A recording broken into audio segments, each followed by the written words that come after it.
दोस्तों WWE में हर एक प्रोमो कोई ना कोई स्टोरी बयां करता है, लेकिन कभी कभी WWE में भी कुछ ऐसे रियल मोमेंट्स हो जाते हैं कि अनाउंसमेंट्स और प्रोमोस भी चले जाते हैं अनस्क्रिप्टेड। आज हम बात करेंगे ऐसे ही टॉप 10 मोमेंट्स की जहां हुई थी अनस्क्रिप्टेड अनाउंसमेंट्स, जिन्होंने कर दिया था WWE यूनिवर्स को शॉक।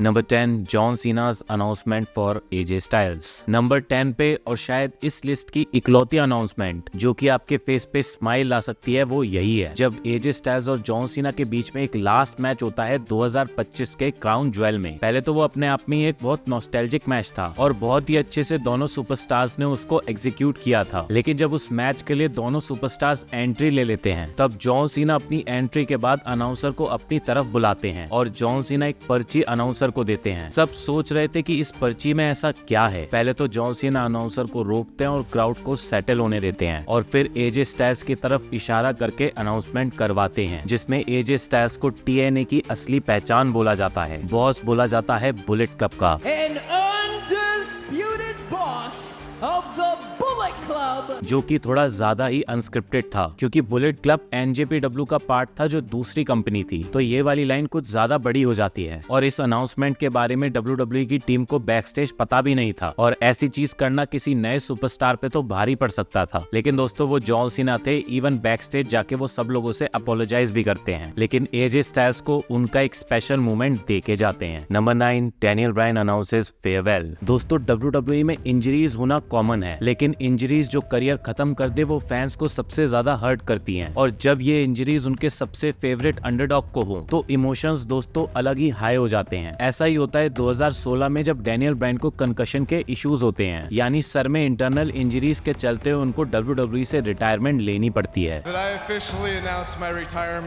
तब WWE के फैंस के लिए ये चीज बहुत ही शॉकिंग थी क्योंकि उस टाइम पे डैनियल ब्रायन अपने करियर के पीक पे थे और लोग अब उनके यस चैंट्स को मिस करने वाले थे। हालांकि 2018 में वो मेडिकली क्लियर होके वापस रिटर्न करते हैं और एक और रन देते हैं WWE के अंदर 2021 तक। नंबर 8, CM पंक पाइप बॉम्ब प्रोमो। WWE का one of the most popular promo कहा जाने वाला पाइप बॉम्ब प्रोमो। ये प्रोमो वैसे तो स्क्रिप्टेड था और स्क्रिप्ट के हिसाब से ही जा रहा था, लेकिन फिर CM पंक फ्रस्ट्रेट होके बोलते बोलते फ्लो में ही बह जाते हैं। वो विंस के बारे में बुरा भला बोलते हैं, लेकिन फिर भी विंस वो चीज ले लेते। लेकिन पंक का प्रोमो के अंदर रिंग ऑफ ऑनर का नाम लेना, NJPW का नाम लेना, ब्रॉक लेसनर का नाम लेना जो अभी कंपनी के पार्ट नहीं है, ये सारी चीजें प्रोमो को बहुत ज्यादा अनस्क्रिप्टेड कर देती हैं। और फिर जब वो बोलते हैं WWE के बी अ स्टार कैंपेन के बारे में, जो कि WWE का एक एंटी बुली कैंपेन था बच्चों के लिए, जैसे ही वो इस चीज के बारे में बोलने वाले थे तभी उनकी बैकस्टेज से ऑडियो कट कर दी जाती है। हालांकि यहाँ तक की कहानी तो मैंने आपको कई बार बताई है, लेकिन इसके बाद जब बंदा पीछे जाता है तब क्या होता है वो आज बताता हूँ। जैसे ही पंक बैकस्टेज जा रहे थे तब वहाँ पे बिल्कुल लाइट नहीं थी, तो कौन खड़ा है कौन नहीं खड़ा है समझ नहीं आ रहा था। उस टाइम पे वहाँ पे क्रिस मास्टर्स खड़े हुए थे। क्रिस मास्टर्स वहाँ पे बोलते हैं कि सुना क्या पंक ने बोल दिया। तभी पंक के चेहरे पे लाइट पड़ती है तो वो CM पंक से बोलते हैं कि भाई तू तो फायर होने वाला है। बैकस्टेज रेसलर्स रिएक्ट नहीं करते, लेकिन मनी मन सब सोच रहे थे कि ये सही बोल रहा है, लेकिन अपनी नौकरी बचाने के लिए कोई भी वहाँ पे एक्सप्रेशन नहीं देता है। हालांकि सब लोग पंक से कटने लगे थे, लेकिन इज्जत बहुत बढ़ गई थी CM पंक की। वहीं विंस भी जब वो बैकस्टेज जाते हैं तो उनसे बोलते हैं आई स्मेल मनी, यानी विंस को उस मोमेंट पे भी पता था कि ये चीज बहुत बड़ी कंट्रोवर्सी कर सकती है और उससे बहुत बड़ा पैसा वो लोग कमा सकते हैं। इवन उसके बाद से विंस मैकमैन के मन में CM पंक के लिए रिस्पेक्ट बढ़ गई थी क्योंकि उन्होंने देखा कि इस बंदे की गेंदों में दम है मेरे बारे में बोलने की। Number 7, John Cena announcement about Osama bin Laden. दम तो दोस्तों जॉन सीना की भी गेंदों में था जब मई 1, 2011 में जॉन सीना अमेरिका के सबसे बड़े दुश्मन ओसामा बिन लादेन की मरने की खबर देते हैं। अमेजिंग चीज ये थी कि ये अनाउंसमेंट न्यूज पे भी उसी मोमेंट पे आई थी, तो जब उनका मैच खत्म होता है तभी ये सारी इमीडिएटली प्रेस रिलीज आई थी। उस मोमेंट पे एक कैमरामैन फटाफट भाग के जॉन सीना के कान में ये न्यूज देता है। जॉन सीना फिर 4-5 कैमरामैन से पहले चीज को कंफर्म करते हैं कहीं वो फेक अनाउंसमेंट ना कर दें, क्योंकि ये एक बहुत ही बड़ी अनाउंसमेंट थी। लेकिन जैसे ही उनको कंफर्म हो जाता है जॉन सीना इम्प्रोवाइज करके अनाउंसमेंट कर देते हैं। वो बोलते हैं Osama bin Laden has been compromised to a permanent end. ये डायरेक्टली बोल देना कि ओसामा बिन लादेन को मार दिया गया है PG नेटवर्क पे अच्छा साउंड नहीं करता, इसी वजह से जॉन सीना ने इम्प्रोवाइज करके वो लाइन परफेक्टली बोली थी। We have caught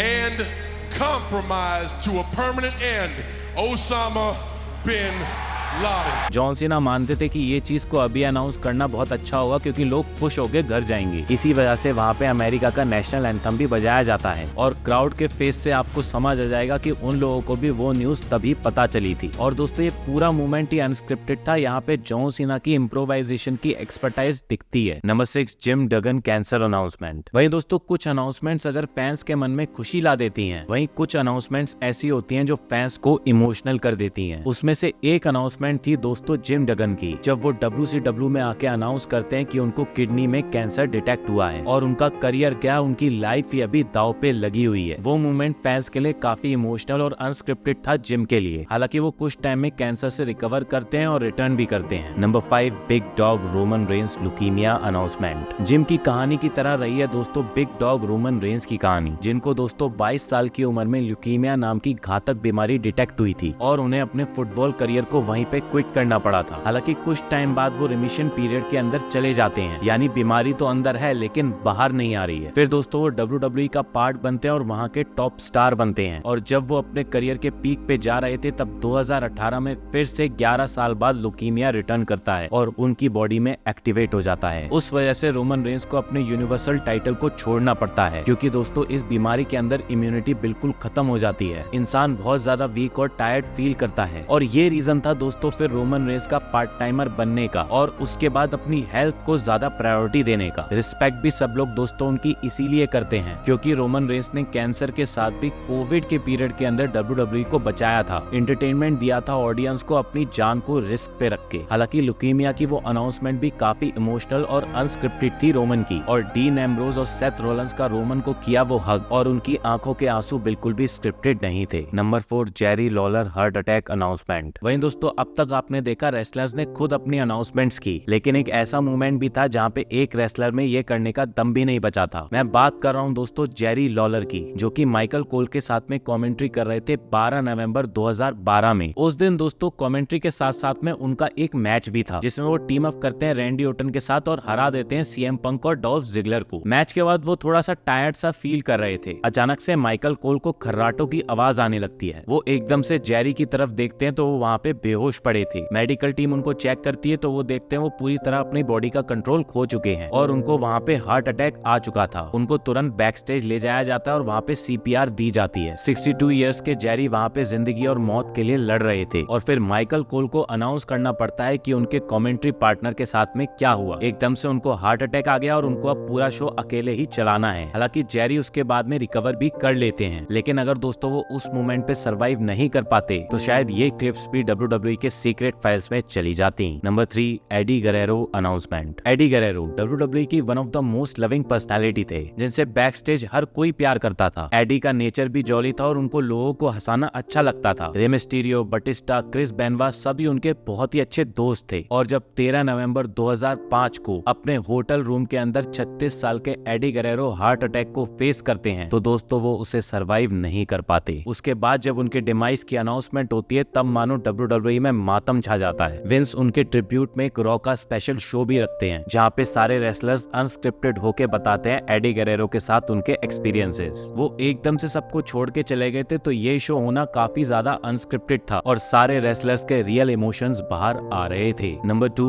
oven Hart's announcement. जैसे एडी गरेरो का अलविदा करके जाना सबके लिए शॉकिंग था, वैसे ही ओवेन हार्ट्स का जाना वो भी जनता के सामने। और फिर जिम रॉस की वो अनाउंसमेंट करना WWE का one of the tragic part रहा है, जब 23 में 1999 के ओवर द एज PPV में ओवेन हार्ट्स अपने ब्लू ब्लेजर कैरेक्टर के चलते हुए हार्नेस से एंट्री लेते हैं। ये एंट्री उन्होंने कई बार की थी और सेफ्टी हमेशा रहती थी, लेकिन शायद उस दिन ओवेन हार्ट का दिन नहीं था। केबल 80 फीट ऊपर फॉल्ट कर जाती और 80 फीट से ओवेन हार्ट सीधा अंदर रिंग में गिरते हैं और तभी वो ऑन द स्पॉट खत्म हो जाते हैं। जिम रॉस पहले तो अनाउंस करते हैं कि ओवेन हार्ट के साथ में एक ट्रेजिक एक्सीडेंट हो गया है। हालांकि कुछ देर बाद जिम रॉस फिर से अनाउंस करते हैं कि ओवेन हार्ट अब इस दुनिया में नहीं रहे। Number 1, Chris Benoit announcement. जितना ट्रेजिक था ओवेन हार्ट का एक्सीडेंट, उससे कई ज्यादा ट्रेजिक थी क्रिस बेनवा की स्टोरी। उस टाइम पे मिस्टर मैकमैन एक स्टोरी लाइन के चलते हुए गाड़ी के अंदर ब्लास्ट हो जाते हैं और उसके बाद 1-2 महीने तक उन्हें वापस नहीं आना था और उनके मरने की स्टोरी उसके आगे से चलनी थी। लेकिन अचानक से विंस मैकमैन एक खाली अरीना के अंदर नजर आते हैं और अनाउंस करते हैं कि क्रिस बेनवा, उनके बेटे और उनकी पत्नी अब इस दुनिया में नहीं रहे। उस पूरे पूरे रॉ के शो में क्रिस बेनवा को ट्रिब्यूट दिया जाता है और सारे सुपरस्टार्स उनको याद भी करते हैं। लेकिन फिर दोस्तों चीजें 360 डिग्री टर्न ले लेती हैं जब पता चलता है कि क्रिस बेनवा ने ही अपने बेटे और वाइफ को खत्म किया था और फिर खुद भी चले गए थे दुनिया को छोड़ के। WWE क्रिस बेनवा की ये सच्चाई जानने के बाद उनका नाम ही WWE से मिटा देती है। 2004 रॉयल रंबल के विनर, वर्ल्ड चैंपियन और WWE के टॉप स्टार क्रिस बेनवा का नाम WWE पूरी तरह मिटा देती है। अब ये सब कैसे हुआ उसके ऊपर एक डार्क स्टोरी जल्द ही आएगी। तब तक के लिए सायोनारा।